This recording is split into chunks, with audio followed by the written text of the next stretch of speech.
everybody, and welcome to the webinar. Today, it is all about worms, and I figure looking at gummy worms would be much more appetizing than what we might see a little bit later in some of the slides. My name is Allison O'Connor. I'm with CSU Extension in Larimer County, and we are doing this webinar because we have a new invasive species in Colorado, one of the Asian jumping worms, and so that's why we felt this was really important to share with everybody. My co-pilot today is Cassie Adams in Adams County, and we will be on the back end helping monitor questions. But we have three amazing speakers that I will introduce in just one moment. Just to let you know, CSU is an equal opportunity access and non-discrimination university. If there's anything we can do to accommodate your needs, please let us know and definitely go to the website for more information. A couple of housekeeping things before we get started. This webinar is being recorded and it will be posted to the planttalk.org website. Cassie actually put that already in the chat. We have a full list of webinars for the rest of the year, so definitely check those out, register with us, and you can watch anything that we've recorded in the past. And today, if you have questions, please use the Q&A feature to ask those, and we will either answer them via text or we'll come on live and ask our presenters to answer them. And our featured speakers today, it's a bang-up lineup. It's amazing. We have Dr. Whitney Cranshaw, Professor Emeritus with CSU. We have Dr. Bruce Snyder, who's an associate professor with the Georgia College and State University. And we have Aya Boss, who is with the Colorado Department of Agriculture. Each of them will do a presentation to learn more, and we're going to kick things off with Dr. Whitney Cranshaw, who's coming to us live from Mexico. So thank you, Whitney, for being here today and interrupting your vacation to tell us about earthworms. So I want to briefly speak about Colorado earthworms. What I think is interesting that most people don't realize is that there are probably no earthworms in Colorado that are native. All earthworms prior to European settlement were exterminated over the course of the 20,000 years of the last ice age. If you're not aware, the last ice age, in terms of sheets of ice, the main sheets extended down into Iowa, but here in Colorado, the mountain valleys were all filled by a different glaciation event, and the plains, which were not glaciated, were essentially like tundra areas with permafrost for about 10 to 20,000 years, and that essentially wiped out all earthworms, as many areas in the northern half of the United States have been as well. Currently, though, we do have earthworms, and how many earthworms do we have is largely a result of several studies that were done mostly by John Reynolds and others. One of them included master gardeners collecting earthworms several years ago. And in 2011, 17 kinds of earthworms had been found in Colorado. Of those, all except 3 were native to Europe. So we have mostly European ones, common to Europe. There are 3 species that are common, that are known from North America, but all of them, we think, were transferred by humans into Colorado. And that can be done on soil, and the cocoons that we'll talk about of earthworms can easily be moved around. And once they're there, they spread on their own. Typical earthworms, we have probably spread a rate of maybe 30 feet a year, but I think this jumping earthworm is spreads faster than that. But I just also want to point out there's also worms that you're going to find in water, and these are not earthworms, but they're related. And the reason I point this out is while doing this talk, I found that there is a worm that's only found in one place on the planet, and it's in sulfur caves underneath Howelson Hill in Steamboat Springs. So it's a unique species that's found in one spot on the planet, and you have to wear full protective gear or you'll asphyxiate it if you try to find it. Anyway, this is just an example of a life cycle of earthworm. They produce what are called cocoons that have between usually 2 to 4 eggs in them. This is just an example of one species. They grow and molt over time, but when they're born, they have the same number of segments as they will all their life. They just get bigger and molt and get bigger and molt, and then mate when they're mature. So these would be cocoons that contain one or more eggs. Mating adults, you can see here, and different sizes of earthworms. They're on the right. When you see earthworms, there's a structure you'll notice as a clitellum, and that's develops in the adult earthworms, and that's the point where the sex organs. Anyway, but important point here is that there are different behaviors of earthworms. Some will be tunneling throughout the soil. The endogeeic, these are the ones we typically think of. They're tunneling through the soil. They're mixing the soil. They're feeding on organic matter and microbes as they move through. And they may deposit castings at the surface. There's others that live solely on the surface. They may do a little bit of mixing at the soil surface, but they don't tunnel. Probably the red wrigglers that you might have for vermicomposting would be like that. And then there's a couple, and one in particular, the anessic, and that means it makes a tunnel down deep and then comes out at night and then forages around the surface. And I'll show you that. Now, I think we've all grown up knowing that earthworms are not earworms, I screwed that up there, but our earthworms are highly beneficial in certain situations in terms of building soil, decomposing waste materials, incorporating it into the soil.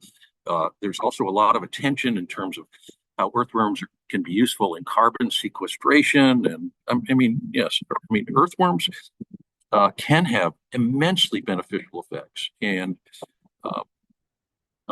again, an example that I'd like to share that shows just what might happen in a lawn. It's the only Colorado example I have is from an old study involving turf grass and how earthworms are so important in terms of incorporating the excess organic matter involved in thatch in a lawn. And this was done by Jackie Butler, Dr. Jackie Butler, who was Tony Koski's predecessor.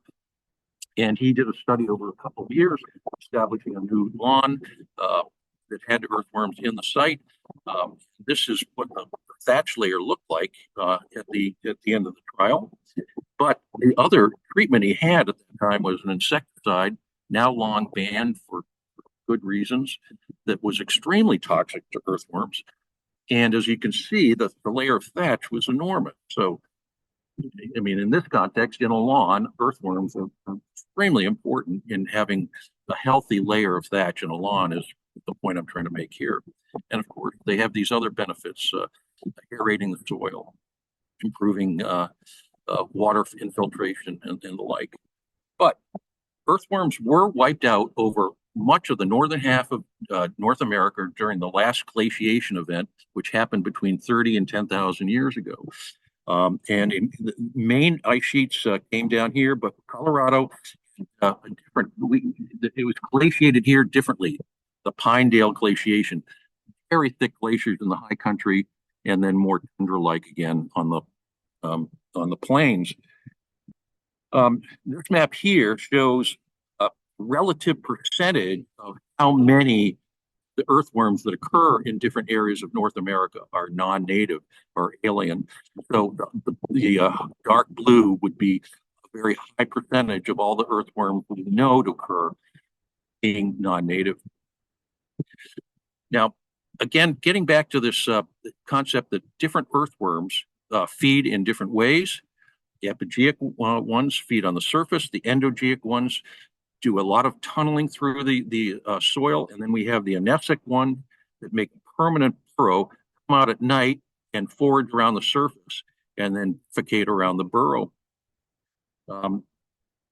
When earthworms do defecate and get rid of the waste, if it's in the surface, we call them castings.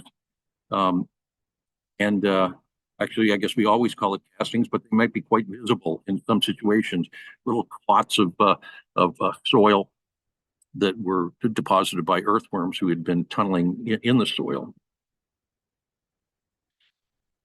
The most common, we've got several species. The most common endogeeic species are in the genus Apodictodia. They tunnel through the soils. They may emerge at night and leave castings to the surface and mate, but most of the time they're tunneling through the soil. And these are the ones that are primarily the ones we think of when we consider benefits of earthworms to soil, because they are the ones that do the mixing. And most of the ones we have in Colorado are like that. But a couple are not. One, which I've always called the night crawler, Lumbricus terrestris, a big worm, sometimes people call it the earthworm, is an anessic species.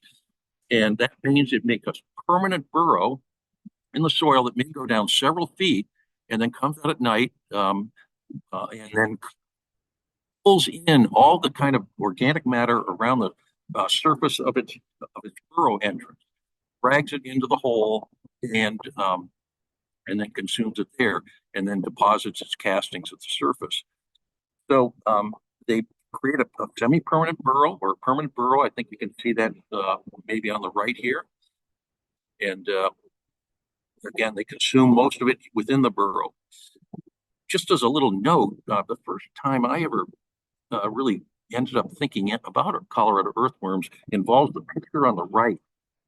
And this was a picture that a woman once sent me. She was having an argument with her husband. She had a garden, and she would, rake her garden, and it would be smooth. And the next morning, on the right, you can see with her hand, there would be these sticks sticking up. And she would rake it smooth again, and next morning there'd be something else sticking up. And she was confounded by this. She was having an argument with her husband. But what was happening was this area is the burrow entrance of a night crawler. And so every night they would force their way back to the surface, collect the debris from all around the burrow entrance, pull it in, and what they couldn't eat, these little sticks, they would then deposit.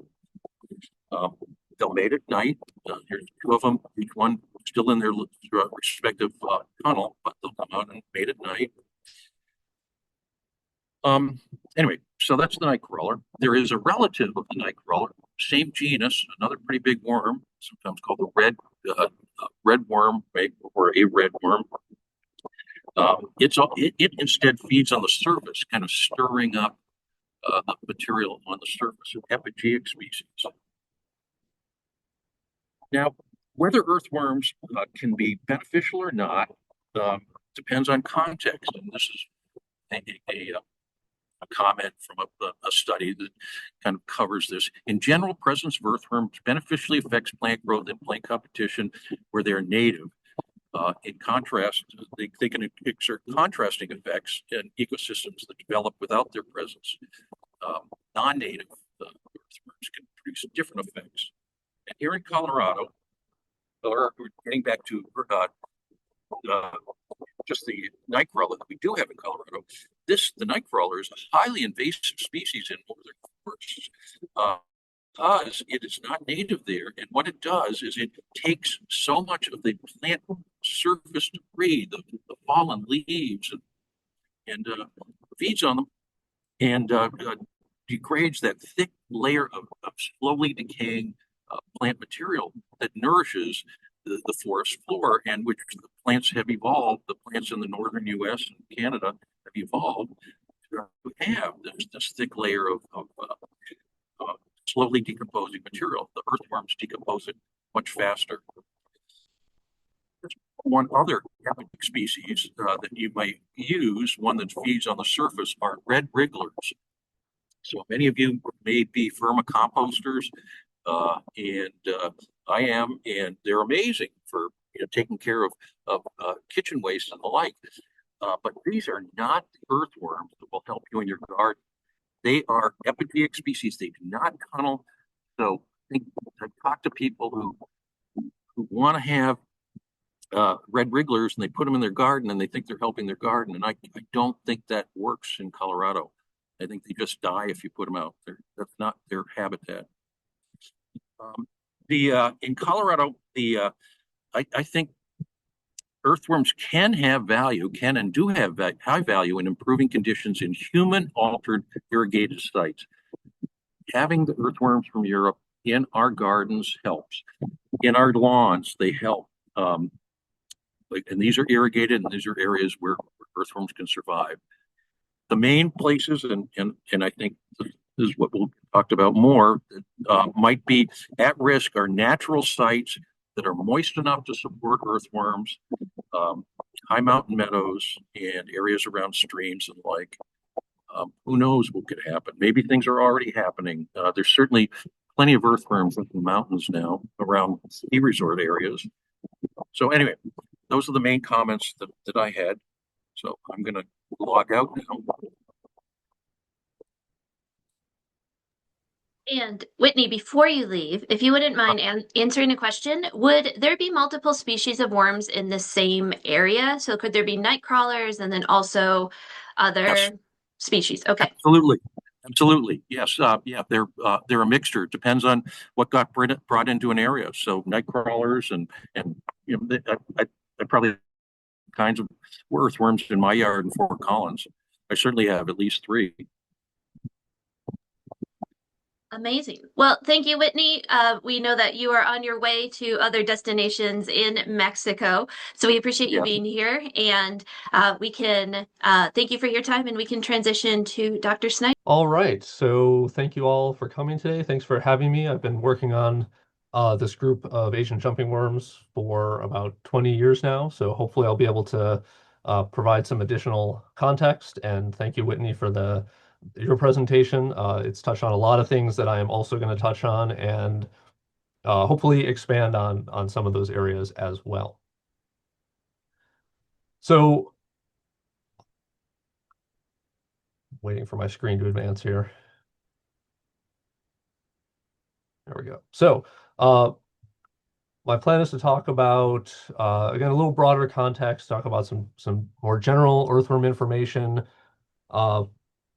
a little bit more about diversity and distribution at some larger scales.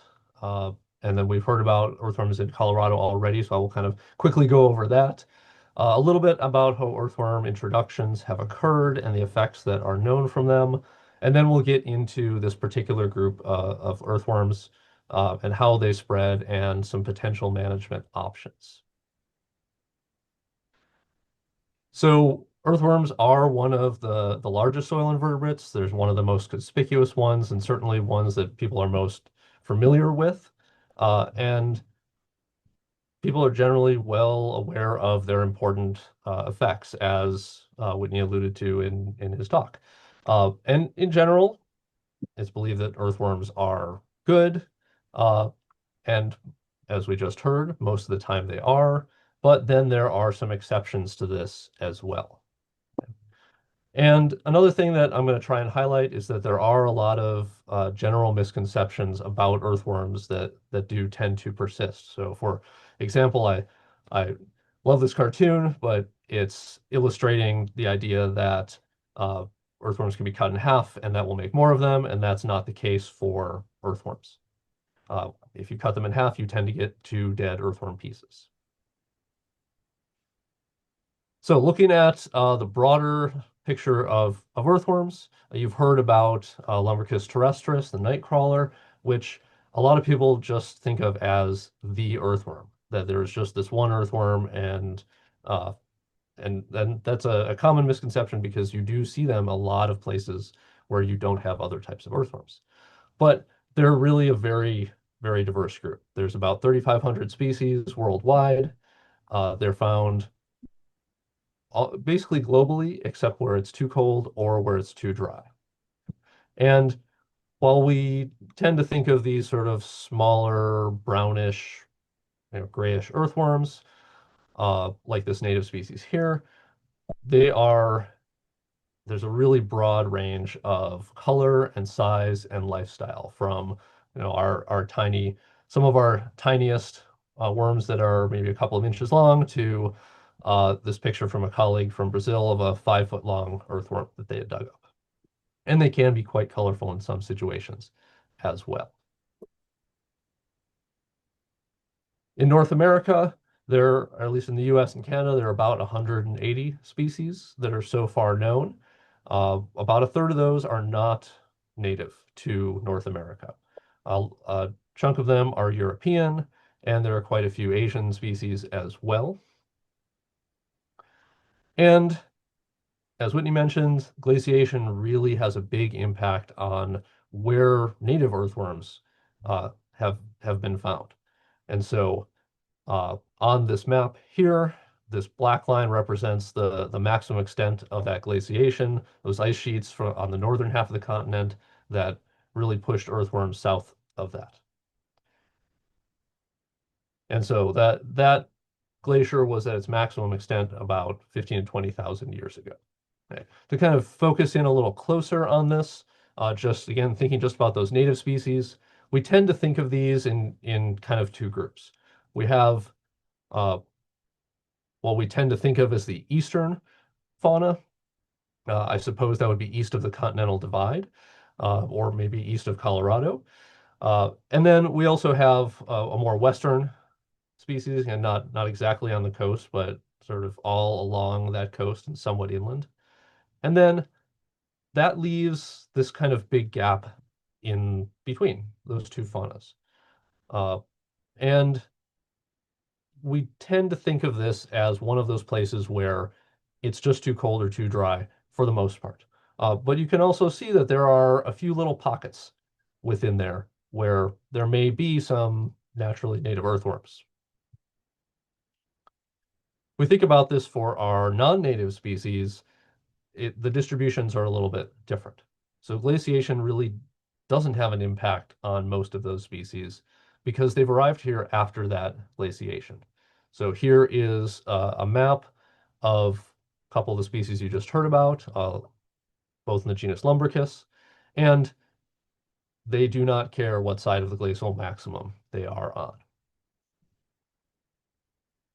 But you also still tend to see, again, with small exceptions, this area in the middle where it's thought to be sort of too dry or too cold.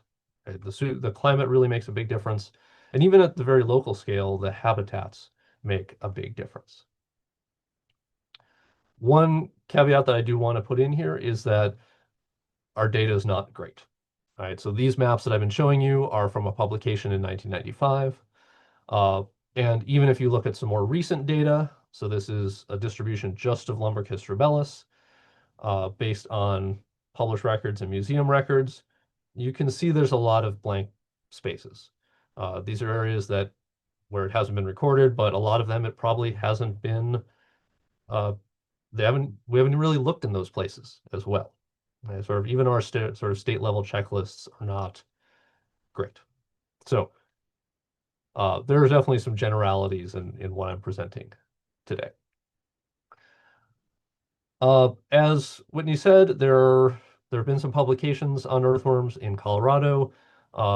Looking at those publications, you've got records from most counties, and depending on the publication, somewhere between 17 and 19 species in these two families. I'll briefly mention the family Sparganophilidae is this genus Sparganophilus, which is a native. The whole family is native to North America, and they are a semi-aquatic earthworm. And then within the Lumbricidae, you have mostly European species and maybe a few that are native. And a lot of these sampling locations were, as Whitney mentioned, these really wet areas. And then, of course, we're adding one species to that list. So I want to kind of segue to talk about introductions of earthworms, but I did want to make sure that I clarified a couple of terms that I'm already throwing around. I've used the term non-native already, and that's just talking about earthworms that have not evolved in North America. They're from another continent. They've been brought in somehow. I'll also probably throw on the term invasive. Typically, as an ecologist, I only use the term invasive when a species is new to an area and it is causing some sort of ecological or economic harm. One of the big challenges with earthworms is it's sometimes difficult to determine that it is causing that harm. So we may say introduced rather than invasive just because we don't have the documentation of that. So I won't focus too much on the differences between those terms, but you may hear both of them today. Now, earthworm introductions are definitely a problem globally. In this figure, we've highlighted these regions, and every one of these numbers in a region represents a different earthworm family. The numbers in blue are families that have every species in that region is from that region. The ones in red, they're all introduced taxa, and the ones that are sort of light red are a mix of ones that evolved there and ones that have been introduced. And so, as you can see from this map and all of the red circles on there, this is a problem all over the world where we've been moving earthworms around and having to deal with these introductions and the effects that they can cause. Now, the biggest effects that we have observed with earthworm introductions are in the northern forests. So places like Alberta, Minnesota, Wisconsin, Michigan, New York, where these are systems that evolved without earthworms. They're all north of that glacial maximum. And mostly you have these European earthworms that have moved in. And what happens in these systems, much like the images that Whitney showed, are that you have this nice, rich understory, lots of different plants, lots of leaf litter, and they come in and they just consume and destroy that forest floor. And you go to, this is the extreme version of it, but you end up with essentially complete removal of all of the leaf litter. That leads to erosion or sometimes even subsidence problems. That can change nutrient cycles, the microbial communities, that can cascade to the plants as well. So you can have problems with tree seedlings regenerating, rare plants, etc. So it's a pretty dramatic thing in these systems. But one thing that I really want to emphasize today is that that context is important, right? These systems evolved without earthworms. That's is the case for the systems in Colorado as well. And the specific species involved and what that earthworm species does, how it feeds, those are all going to be important in that particular context. In general, earthworms provide some really important ecological functions. So they have burrowing activity, again, depending on what kind of earthworm it is. That helps to increase and make pores in the soil, helps to make it less dense. That lets air and water in. And these are all just things that we generally think of as good, especially in sort of a garden or agricultural situation. Their feeding and their casting activities are going to help to incorporate leaf litter into soil, mix up the soil, speed up decomposition, speed up nutrient cycling. They're one of the big soil movers out of all of the soil fauna. And all of this can have consequences at really big scales. So they're moving a lot of carbon around. And that carbon cycling can have big impacts at really big scales, and it can have impacts on global climate change. But again, one other major take-home point today is that not just every ecological group is different, but every species is going to have slightly different impacts because they're going to have different preferences in their feeding, ways they cast, how much soil they move, and those sorts of things. We've already covered the earthworm ecological strategies, so I'll just skim through this really quickly. Again, we have the epigeic, the surface, litter-dwelling, litter-feeding ones. We have our endogeics, which are deeper soil living and feeding ones, and then the anisics, which have these vertical burrows and are pulling stuff in and doing a lot of their casting on the surface. So let's switch gears and talk specifically about this group of earthworms. So I'm going to refer to them today as the pheredamoid earthworms, or I always like to joke about that as Amenthus and friends, and I'll explain why in a moment. This whole group is of Asian origin, and it's a really diverse group. There are over 1,000 species described within the pheredamoid earthworms. They also, it feels like they have 1,000 common names as well. So Asian jumping worm is the one we've kind of centered on, but there's a lot of things out there. But I'll stick to pheredamoid instead of talking about the disco worms today. In the US, we have documented 16 species. And we put out a paper with a key to them, I guess a decade ago now. And they've been in the US for a really long time. So they were first documented in the 1880s. So they've been around doing their thing for a very, very long time. They're in this family of Megascelecidae, and they're called the pheredamoid earthworms because there's a whole suite of genera that are all related to the genus Pheredama. We have 4 different genera here that are listed. Amenthus is the one that is the most diverse. And so most of the time, I think about Amenthus, but all of these different genera are represented here in the US. Here is an image from that 2016 paper with the identification key that shows 12 of these 16 species, and there's all 4 genera are represented in this image. And one thing that can be a big challenge with earthworms in general, and especially the pheredamoids, is identification. So some people may glance at this and go, yep, they all look like worms. And others may start to see some differences between them. Some of those are consistent within species, some are highly variable. And I think there's a lot of misconceptions out there about some of these characteristics as well. So one thing I hear a lot, I'm in some of the Facebook forums on earthworm identification, and the thing I hear a lot is, well, that clitellum, that swollen area, is always creamy white in the jumping worms.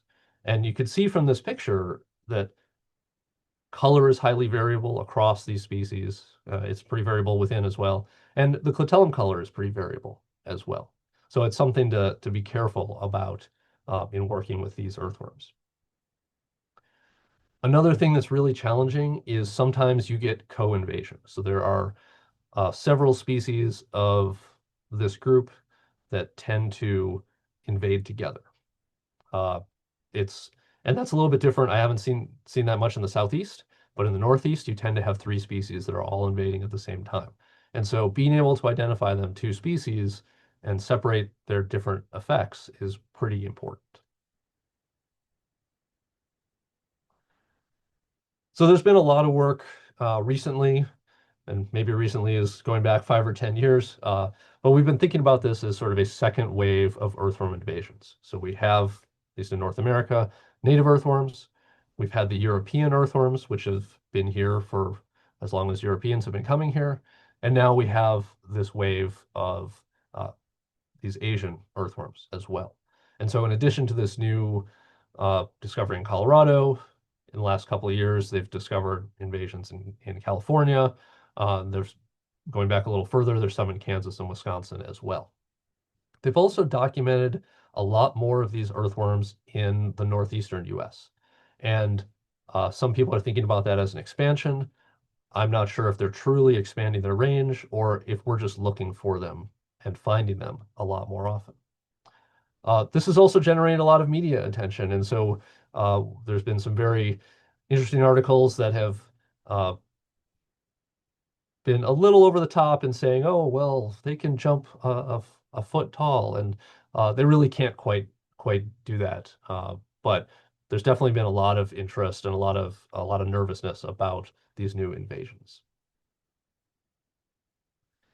So let's talk a little bit about biology. I'm going to try and give you some general earthworm biology and then some specifics about Amenthus to the best of my ability. So Whitney briefly introduced the earthworm life cycle, that earthworms are hermaphrodites, so they have both male and female sexual systems. When they mate, they kind of line up like this, and they exchange sperm both ways. And then that clitellum, the swollen area, provides a lot of the nutrition for the growing embryos. So essentially, this swells up, and as it slides off the body, the sperm and the eggs are put into that material, and that becomes the earthworm cocoon. The fertilization happens, the eggs grow, go through their embryonic development, and then eventually they will hatch into little baby earthworms, and then those will grow up and eventually become mature. That clitellum, the presence of that clitellum indicates that you have a mature earthworm. But it also swells a lot during reproduction. So in addition to those color changes, they may get sort of thicker, poofier, or skinnier. Aimanthus, and I have got some specific information here for Aimanthus agrestis because it's probably the best known phragmoid. It's a species I've worked on specifically, and it has the same basic life cycle, but there's a few differences. One thing we see with lots of invasive species is what we call parthenogenesis. So essentially, they're able to lay fertilized eggs. So Aimanthus agrestis, all Aimanthus agrestis in North America that we have seen have lost part of the male sexual system. So they are parthenogenetic. That's how they're reproducing. So they don't have to mate. It only takes one individual. They can lay cocoons, which look kind of like this, and those cocoons then hatch.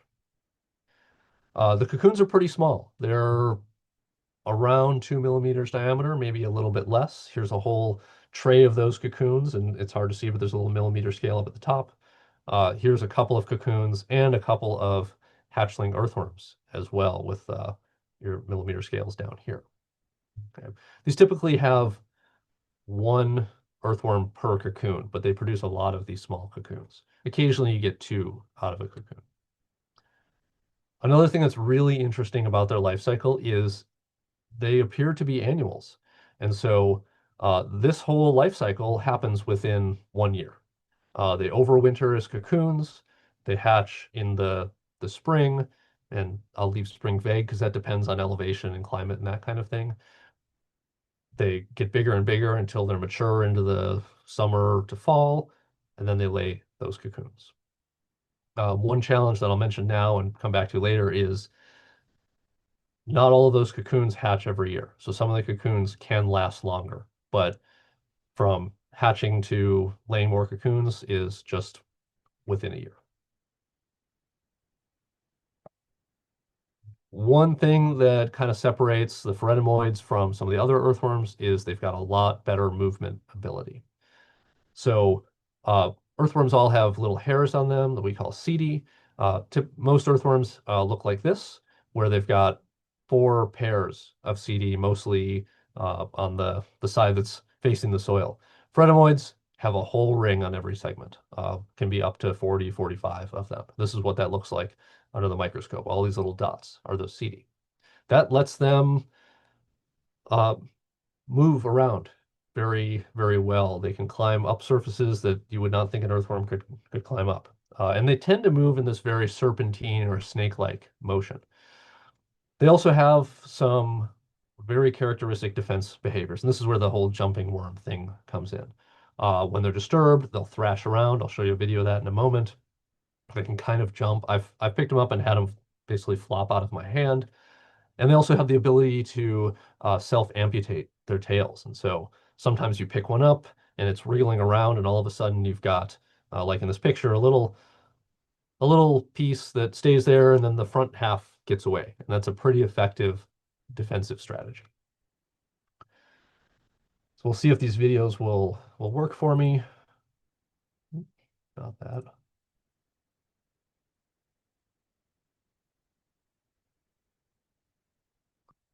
I have to turn off my laser pointer. So here is an Aimanthus from my work in the Great Smoky Mountains, and I've just touched on it, and you can see it's thrashing and jumping and sort of rolling downhill for me. And so this is Aimanthus agrestis. This is what its behavior often looks like. Okay. Here's another Aimanthus species.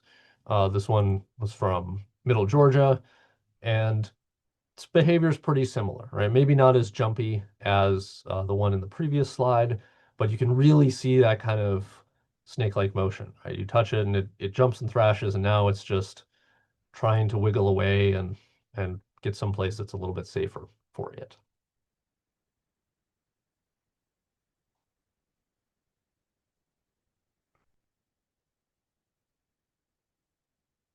So Aimanthus agrestis is an epigeic species. So it is living up in the surface, in the litter, and maybe the very top surface soil. It is eating primarily litter. And we've done some lab experiments with this, and They do really well when they have both freshly fallen leaf litter and partially decomposed leaf litter. But the biggest effects tend to be on that partially decomposed leaf litter. That's Amenthus agrestis. We've got 16 different pherenemoid species. They're all kind of different. So we know that some of those other species are endogeeic. And then there's a suite where we really don't know. No one spent the time focusing on them to really document what sort of strategy they are using.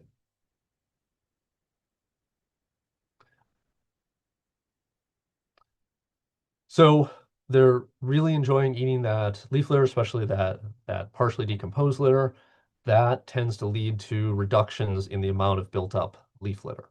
So a lot of my work I did in the Southern Appalachian Mountains, and at my field site, we took soil cores in places that had Amenthus agrestis invasion and ones that didn't. The plots that didn't, uh, this was their typical this is what they typically look like, right? There's a little bit of relatively fresh, recently fallen leaf litter at the top. Here's a layer of partially decomposed litter, and then it goes to mineral soil. And in the plots that had Amenthus agrestis, these were both reduced a lot. But you see really the biggest impacts in this partially decomposed layer here. Those are eaten, and then there's all of the casting activity. And those casts lead to the sort of, a lot of people call it like a coffee ground texture, or you could see a picture here with some very large soil aggregates that are the fecal products of that earthworm. I had an opportunity to bring a bunch of them into the lab and keep them for a little while, and they were at very high density, but this is what the soil looked like after having a bunch of them with leaf litter in the lab. You can see they've eaten everything. There's one leaf left in the corner here, but they've stripped all the material off of the leaves, and you're left with these really large soil aggregates. And this is what we tend to see even out in the field. If they're under a log, for instance, then you flip that log, or right next to that log, you'll have a pile of these sorts of casting. So it really has big changes in the physical structure of the soil. Removing that litter and changing that soil structure has some pretty big consequences. So there's a huge diversity of life that's living in the leaf litter. And the pictures here are just a brief representation of some of the types of things that we see in those systems. For them, the litter is food, the litter is their habitat, and not only are you removing those when Amenthus comes in and eats up the litter, but you're changing the temperature and moisture levels in the soil because it can more easily evaporate or warm and cool. You're changing, again, the nutrient cycling and the microbial activities, and that can really cascade through the soil food webs.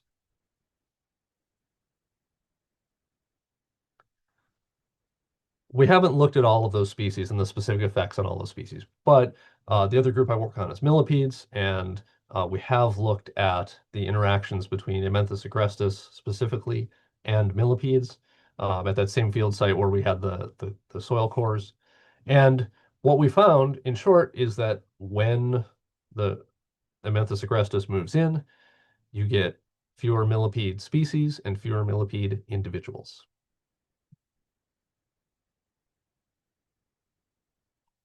So to kind of pull together all of the different impacts that we see, this was in a review paper that we did a few years ago. All of those feeding and casting and burrowing activities have consequences for both above ground and below ground things within the soil, right? And we've talked about the physical side of it, so leaf litter disappearing, changes in soil aggregates, and how that can cascade to things like the different thermal properties and moisture content within the soil. And then it also has consequences for the chemistry of both the litter and the soil, and the biological aspects of the litter and the soil. So it's a pretty extensive change that can happen. And we've really focused on this mostly in natural systems. So I want to kind of shift gears and zoom back out again to think about how these earthworms got there, how it is that they're spreading, and kind of what we can do about all of that. So earthworm introductions, I've already said, is this big global problem, and it's been going on for as long as we've had global commerce. So as long as we've been moving things from one continent to the other, we have probably been moving earthworms with us. This has happened in both unintentional and intentional ways. So ballast, soil used to be used as ballast, or was originally used as ballast for overseas transport. And so any soil that was used as ballast and then dropped off to then load the ship with goods to go back, if that soil contained soil fauna, it was being transported as well. And for a long time, we moved soil along with plants that we were bringing from one continent to another. And so definitely we've been moving soil fauna in general and earthworms in specific in those ways for at least hundreds of years. But then earthworms are good, right? So we've been intentionally moving earthworms for a number of reasons. Earthworms are very popular fishing bait. We know they get used for vermicomposting. We know people intentionally add them for agricultural uses to do the things that we know that earthworms can do for us in particular systems. And so those are the basic ways that they've been brought to various places. But most of those have not stopped. Right? We don't use soil for ship ballast anymore. We're not allowed to transport soil across into the country. We can't import that without very special permits. But soil continues to be moved around with plants. Soil continues to be moved around in just general earth moving activities. And then, of course, there's bait as well, because earthworms are still very common bait. So I threw a couple of pictures in here of just the types of earth moving activities. This is actually from the building that I'm sitting in when it was being built. And if you zoom in on these tracks, there's an awful lot of soil there. And it would be pretty easy to carry an earthworm or a cocoon, especially a very tiny cocoon, in a clump of soil on these tracks. So when this machine goes to the next site, it has a potential to move things with them. In terms of horticultural activities, just thinking about moving potted plants. So this is one of my favorite examples of this from my colleague Matt Callahan, who also studies earthworms, and he had bought some blueberry plants at a local, home center, and he pulls the plant out, and sitting in the bottom here is an Amenthus earthworm. I think he had 4 in this pot. So these things are being moved not just to new locations or not just to new states, but even within from nursery to stores and then out to different properties, we're having a lot of transport that's still happening. They do have the ability to spread on their own. It's very slow. Right? We've seen how far native earthworms have moved past that glacial maximum. It's not very far. For Amenthus, there's probably 2 routes. One is just crawling through or over the top of the soil. And in my work in the mountains, we estimated that the population, or sort of the invasion front, was moving at a maximum of 12 meters per year. So, about 30 feet. I'm not sure how far an individual earthworm moves, but at least the whole population is kind of slowly moving that way. It's also been proposed that they can be washed downstream. And so cocoons or even adults in heavy rains could have this sort of overland flow if the conditions were right. But mostly earthworm spread is because of us, right? That we are moving those, whether it's through the bait or earth moving activities. We're responsible for most of that movement. This picture is another one that I find highly amusing. So this is the curb in the street outside of the house I lived in when I lived in Kansas.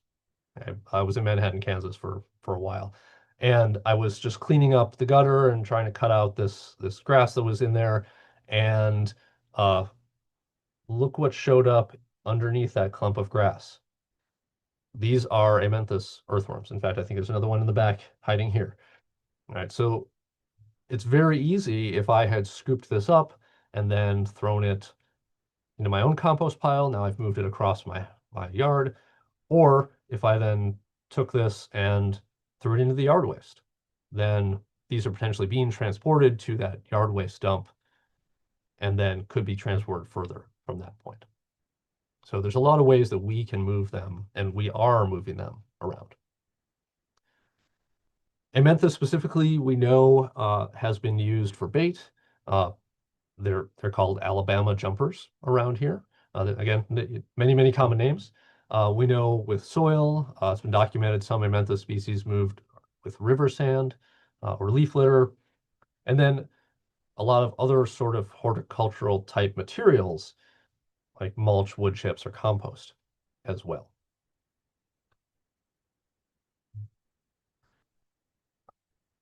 I also kind of wanted to throw this in here as I was double checking some things. I realized Amenthus is known from around Colorado quite a bit. So there are several Amenthus species in both Kansas and Oklahoma.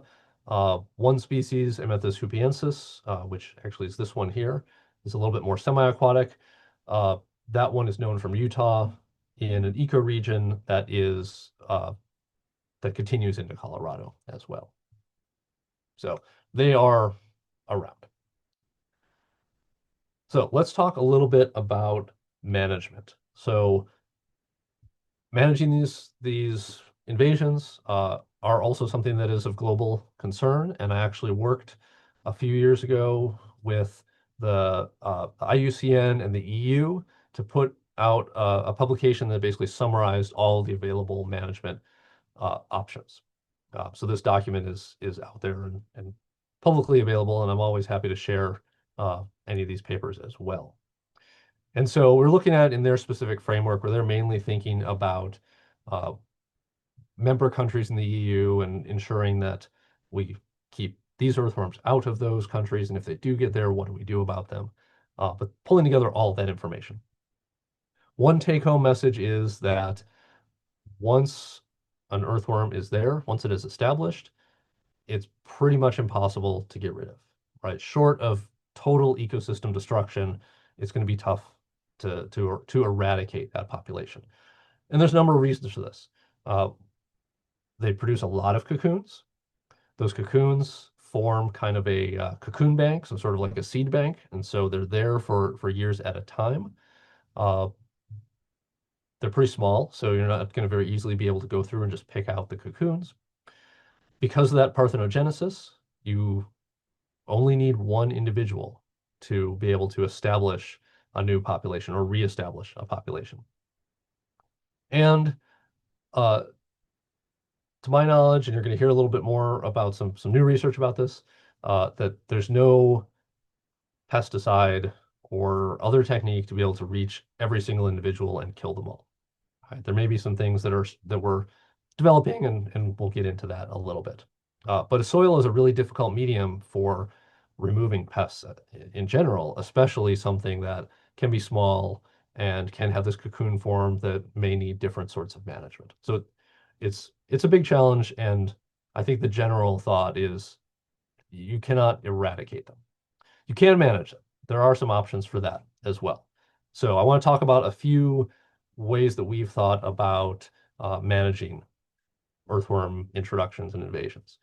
Number one thing is to make sure they don't get there in the first place, right? And I think in this case, it applies especially for new introductions or just limiting how far an existing introduction is going to spread. Okay, so you can do this by limiting how we move those earthworms directly. Right? Amenthus is not the most popular bait earthworm, but bait earthworms are fairly easy to say, okay, if you're not allowed to have live bait in this area, you can prohibit that. They can sometimes get in with vermicomposting. Yeah, not the most popular vermicomposting earthworm, but it's possible to have them mixed in, and so ensuring that those aren't specifically being moved. And then dealing with materials that may contain earthworms. That is another place where you can potentially manage and limit the movement of those materials. That could be a little bit more challenging. I think there are a lot of ways to do this in general, through policy. You may hear a little bit more about that next. I am not a policy person, but that's the way that I would approach managing this, and that's some of the things I suggested in that paper. We've seen some of this before, if not policy, then at least public education campaigns. So the Minnesota DNR did this whole program called Contain Your Crawlers, because night crawlers, the Lumbricus terrestris, are a big problem in those northern forests, and they're a popular bait worm. And so trying to get the word out of, let's not continue to transport these, or don't dump your bait, those sorts of things. You may not be able to eliminate the earthworms, but you may be able to reduce the population sizes and slow down the growth of those populations. This is also really challenging. A couple of things that we've thought about, that people have tried, you can remove adult individuals and kill them. That, again, may help reduce the population, but it's pretty inefficient, right? They're not always surface active or easy to get to. In some systems, prescribed fire, especially systems where prescribed fire has been eliminated, returning fire to the landscape can be really helpful for that. Now, I am not saying burn them all. I'm saying we need more fire on the landscape in those places that do burn. Now, here in the Southeast, a lot of our systems historically would have burned every other year. It's pretty frequent. I know that's very different out in the Western US. But the idea here is, in naturally burning systems that have been fire restricted, you have a big buildup of food, and when you burn, you remove a lot of the food for epigeic earthworms, and they're not adapted to that fire regime either. So that's an idea in places where it's appropriate. Pesticides are another thing, and you'll hear about some new research on that in a little bit. What I've seen so far is that there's no earthworm-specific pesticides. You have to use pesticides that are more broad spectrum, and I generally, as an advocate for soil biodiversity, don't recommend just blasting an area with pesticide. But again, there's always new knowledge coming out. That's one of the nice things about webinars like this. So one thing that people have focused on is the potential to heat kill these organisms. And so what's been documented is that if you can go over 101 degrees for more than 3 days with the soil or whatever material the earthworms are in, it kills the earthworms, and it'll kill cocoons as well. And so this has potential for some isolated materials, right? If you have some compost or some mulch or a small amount of soil that's isolated, and you can cook it for that long, then you can kill whatever's in it. Now, of course, if you have that material and you put it back on the soil, then there's the potential for that material to be recolonized. And so I think there's potential there to develop further ways to heat kill in a broader fashion. One thing I always advocate for in terms of management is just figuring out what you have, right? Knowing what species are there and where they are, continuing to do surveys so that you get that early detection, and you can then, as it seems like it's happening in this case, start to educate and know about it. I think those are all really, really valuable. You need to be able to have identification resources, which we're doing our best to provide and publish, and then the capacity for people to actually be able to identify them and understand how to do that identification. I put this image up there because these are not all pheredamoid earthworms in this image.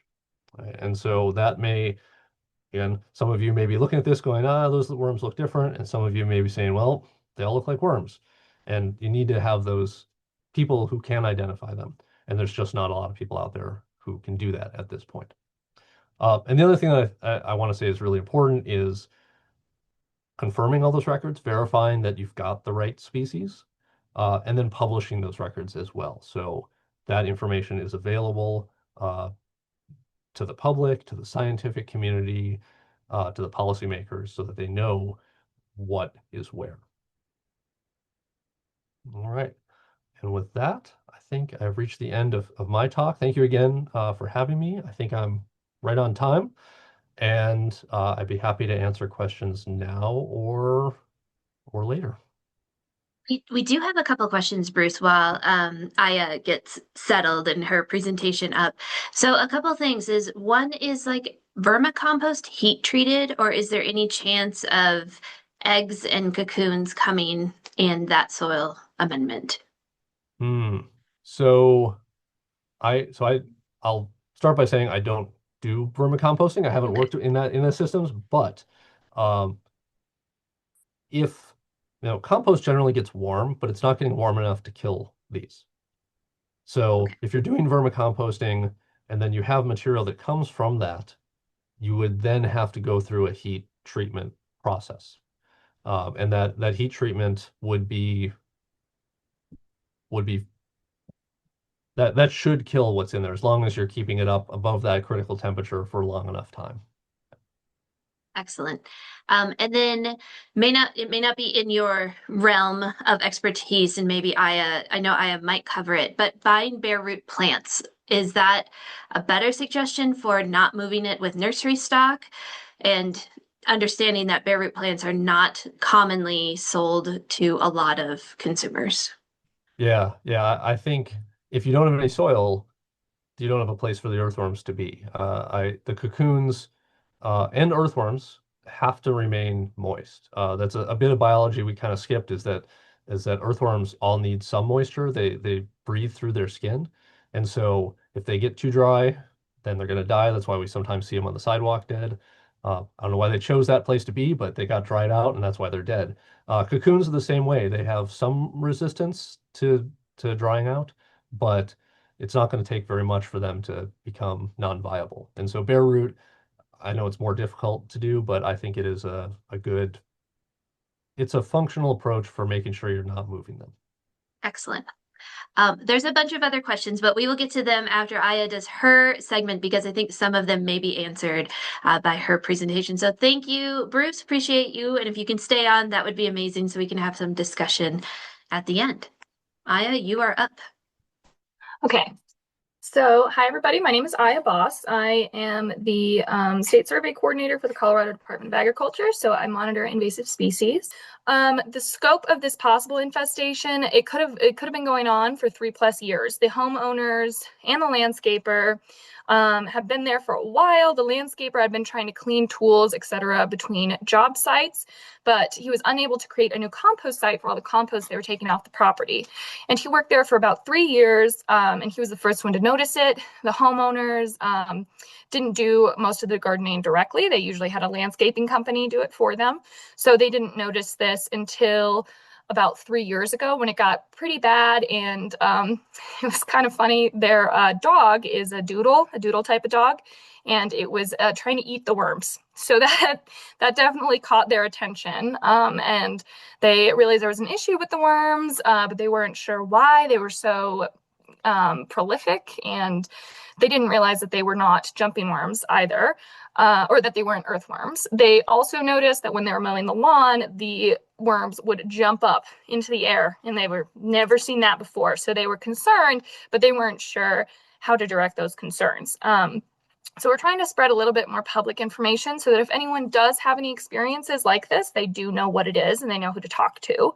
Unfortunately, all of the compost from this site was sent to Denver City Compost. So of course, worms and castings that would have come from that property went to Denver City Compost.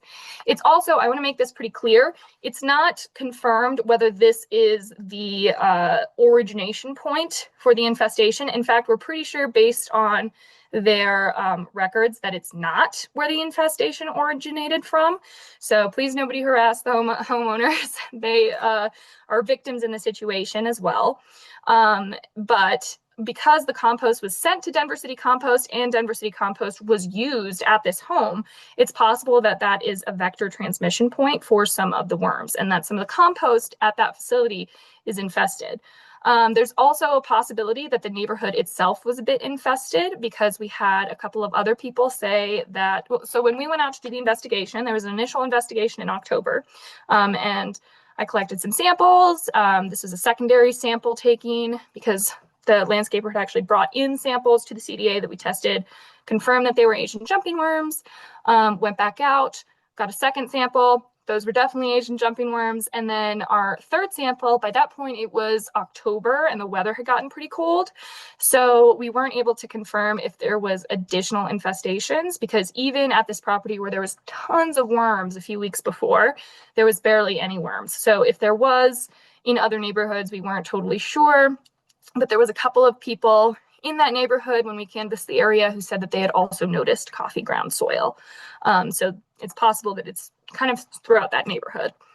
Cocoons can be spread super easily in potted plants, landscaping equipment, mulch, tire treads, boots, all of that. Two of my coworkers, Rich Guggenheim and Kristen Wolf, went out to explore a report of Asian jumping worms a few years ago in an area in Jefferson County that backed up to open space. They were unable to confirm if there was any actual Asian jumping worms there, and they couldn't find any samples. But given that we don't think that this infestation is new in this neighborhood, it's possible that it has been around for a few years. Our estimate is that these Asian jumping worms have had about 5 years to establish. But again, I think it is important to say that this was the first homeowner and landscaper to actually come to the CDA and let us know that there was a problem. And, you know, citizen science was just super critical in this because Asian jumping worm isn't a pest that we would normally look for. It's in the dirt. It's not something that we would be aware of unless you guys brought it to our attention. So just wanted to really make sure that everybody knows that that was super awesome. The other thing I want to talk about here is that Asian jumping worms are not federally regulated pests. And because they're not federally regulated, we're limited in the response resources that we can use. That doesn't mean that we have no resources that we can use. It just means we're limited. They're not considered a federal priority pest because they are so hard to look for and they're hard to remove. As Dr. Snyder talked about, there's sort of limited ways to actually deal with an infestation. And some more, and while these are damaging, we have other pests of higher concern on the list. And so these just didn't make the list. So our main campaign right now is to raise public awareness. So I'm so glad everybody is so interested in this because that really helps with that goal. And also, if we see anything, any odd worms or any odd worms worm casings, excuse me, we want those to be brought into the CDA so we can test to see what the scope of the infestation looks like. So like I said, we have an estimate of about how long it's been going on for, an estimate of about where it could have come from. But without public awareness as to what this worm is, people are just going to look and say like, oh, I guess I got a lot of worms in my soil. And this is a really odd worm, you know? So if we raise more awareness as to what these are, then we'll have a better understanding of where they are.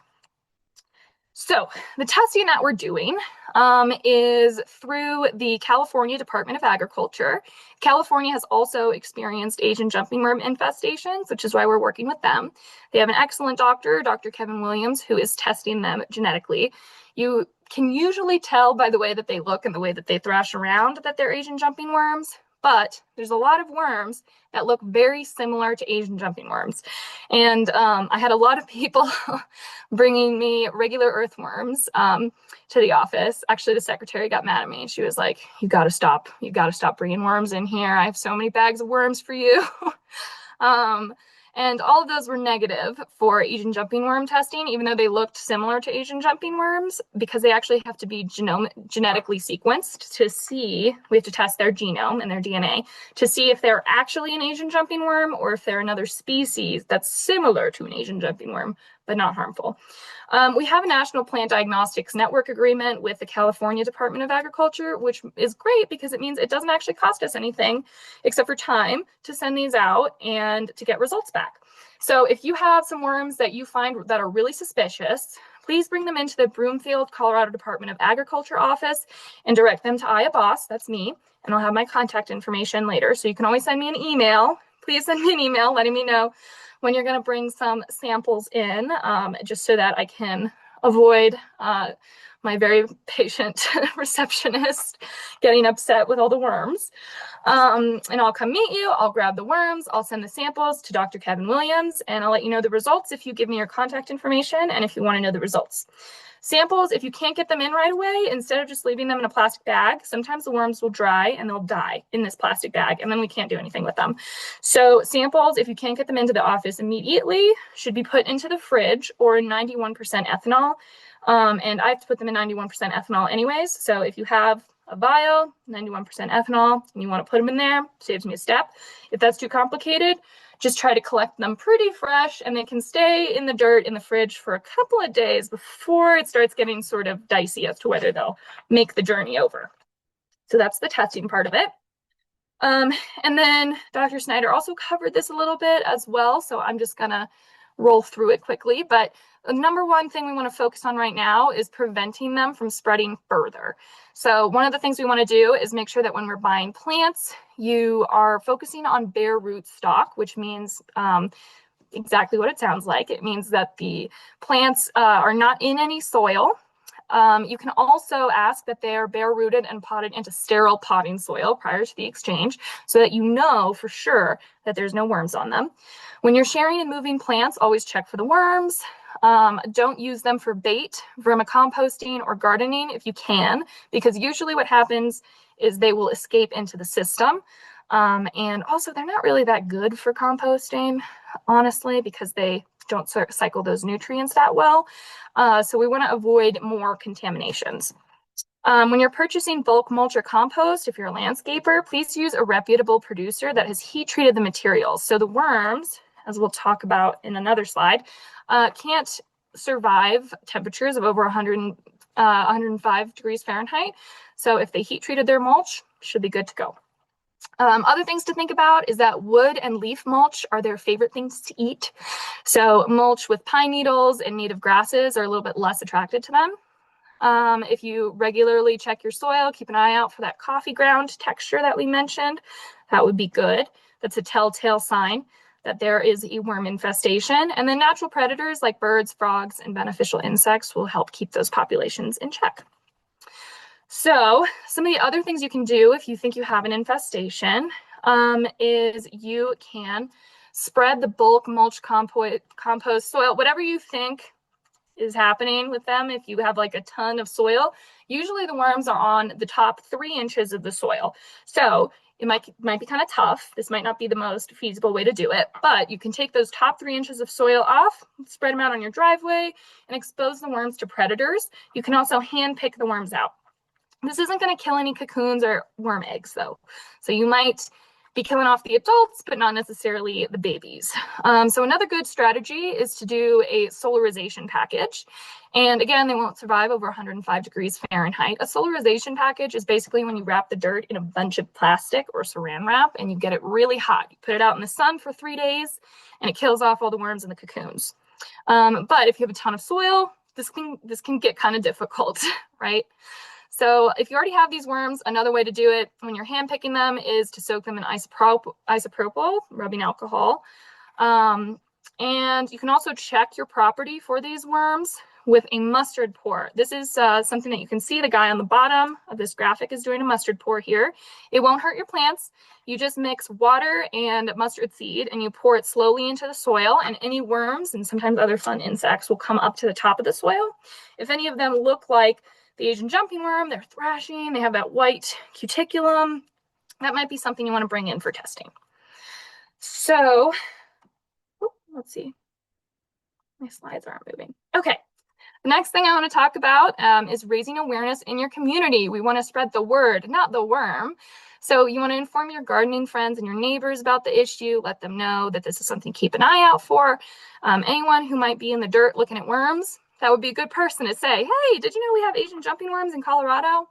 The more likely, or the more we share these stories, the more likely we are to be able to find them and stop them from spreading more. So again, if you have them, please inform me at the CDA. My contact information is aya.boss@state.co.us. There's also a federal website called www.iowa.gov nyimapinvasives.org, and they do federal tracking of the Asian jumping worm. So that's something that you could report to if you're interested in reporting it to them, and just avoid moving plants and soil from your yard. There's some other exciting research happening for what to do if we have these. Current research suggests that we could use biochar or diatomaceous earth and mix that in with the soil, and we could kill some of the adults. It doesn't really help with the eggs, but it does kill some of the adults. There's a little bit of research happening in biocontrol, which is when you use natural methods to try to control an invasive. And they used B. bassinia against earthworms, which is a kind of worm that's similar to the Asian jumping worm, but not exactly the same. And that showed the juvenile development of the worms was slowed down. But again, that is something that needs more research. And then another recent study found that T-bird and Sevin really helped knock those worm populations down. So Sevin resulted in an 80%, about an 80% mortality rate, and T-bird resulted in an 87% mortality rate in 2 trials. But that research that is like very, very recent research. So it's only been done in this one paper, and this paper was published in September of 2025. So, that's hopeful, it's promising, but it needs some further study to make sure that that is actually what will work. And that is the end of my presentation. Please let me know if you have any questions.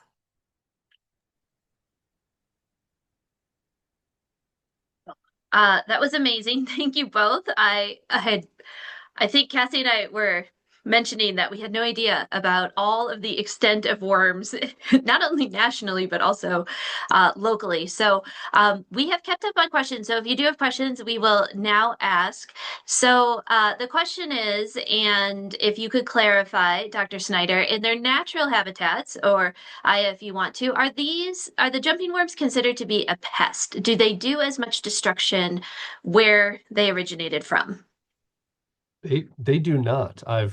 So they're from sort of East Asia, Japan, Korea, that area, and I have talked to colleagues over there who work on earthworms, and they say no, they're kind of a minor component.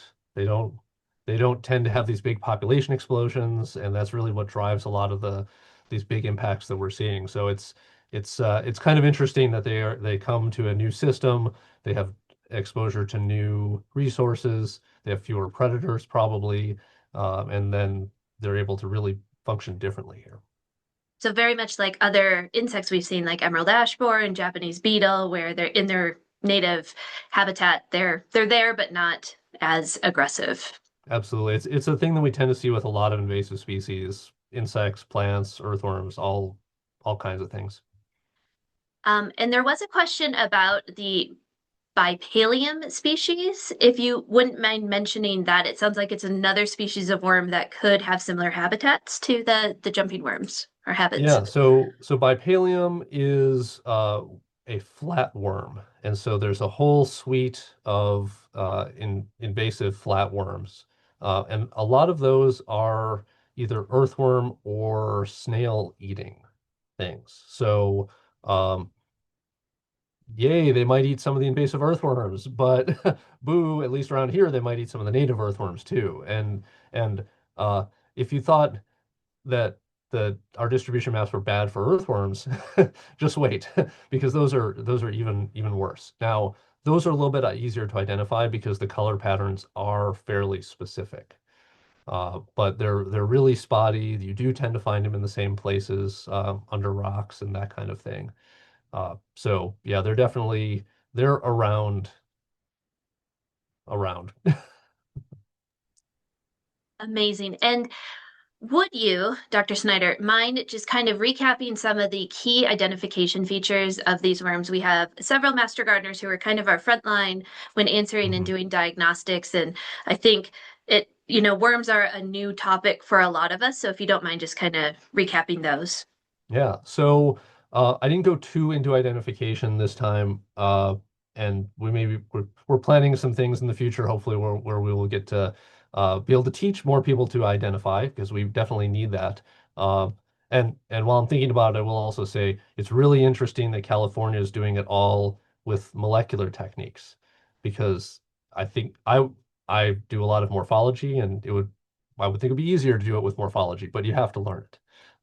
So I talked about the CD and having 8 CD per segment versus lots and lots of CD per segment.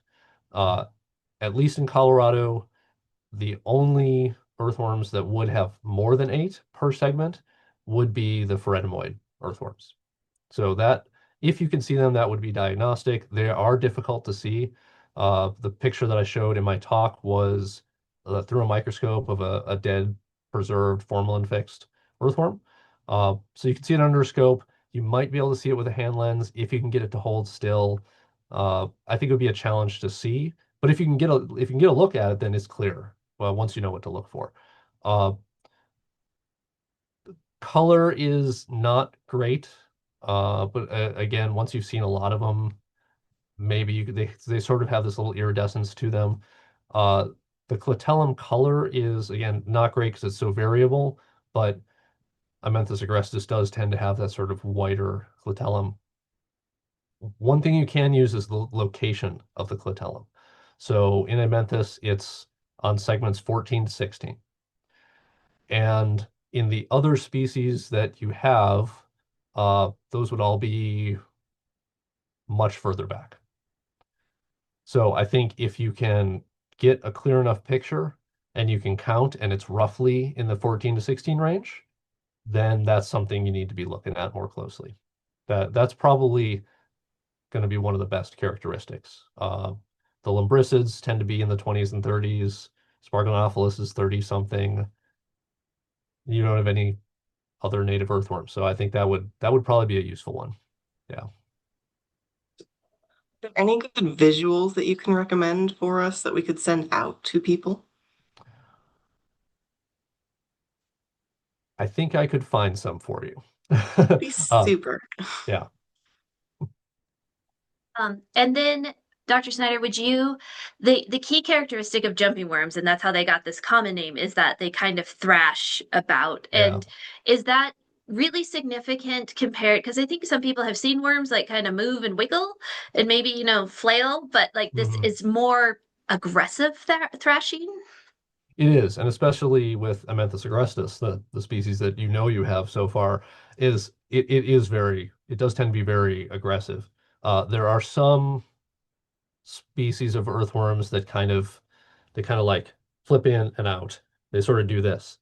And this is more of a crazy thing, like in the videos I was showing, where they're actually flipping over, not just bending one way and bending back. But I'm always hesitant with the behavior. I think if you see that, then you need to be looking closer. But I'm always hesitant to say, oh yeah, it's definitely this, because the different species do have different levels of that jumpiness. Fantastic. And we are so happy that Extension has this like rekindled partnership. Well, we've always had a great partnership with the CDA, but we're really glad that you are our go-to. I put your email address. I hope that you don't get bombarded. But also, if you do have worms that you need identified or that you have suspicions about, you can drop them off or mail them to the Broomfield CDA office. And Aya, if you just want to recap that information before we are off. Yes, thank you so much, Allison, and thank you guys all for putting this together as well. I just wanted to recap, if you are suspicious of some of your worms, specifically if they match the description provided by Dr. Snyder, go ahead and bring them in to the office. I would prefer that you contact me first. Again, my email address is right down there. It's aya.boss@state.co.us. And I work hybrid, so I'm only in the office about twice a week. I would hate for the worms to sit on my desk and then die. That would be the worst possible scenario, because then I'd have to reach back out. Also, please leave your contact information if you are dropping them off and we don't end up meeting, because if they do die, then I won't be able to reach back out to you and ask for a sample. Also, if you're in the Denver area, I can come out and get a sample. Anything, I think, within 25-mile radius would be totally doable. You can also mail them as well. If you do that, please go ahead and mail them to me in that 91% isopropyl alcohol. Yeah, and the address is in Broomfield. It is at 305 Interlochen Parkway in Broomfield, Colorado. Amazing. Well, we don't have any additional questions. We are right at our time. Dr. Snyder, Dr. Cranshaw, who is moving on to more tropical places, we all thank you so much for being here and for providing Colorado with this amazing information.